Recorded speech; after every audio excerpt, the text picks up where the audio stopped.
Hello mga DDS. So ito, gusto niyo pa bang basahin ko sa inyo? O kayo na magbabasa? Pero ang tanong, marunong ba kayo magbasa? Hindi. Ito, babasahin ko na. Marcos announces looming arrest of Sara Diskaya over ghost project in Davao Occidental.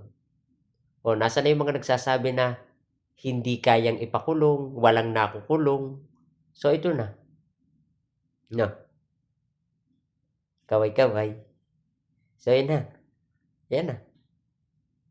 Wag kasi kayong ano dyan.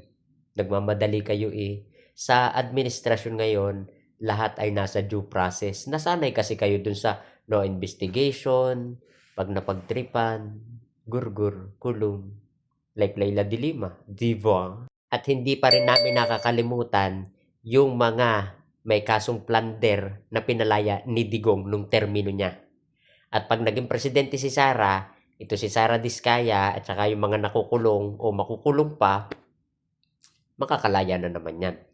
Na, Sara pa ulit para laya ulit sila Sara Diskaya. Basta mga Sara, mga mukhang patatas. Huwag kayo magagalit. Nagagalit.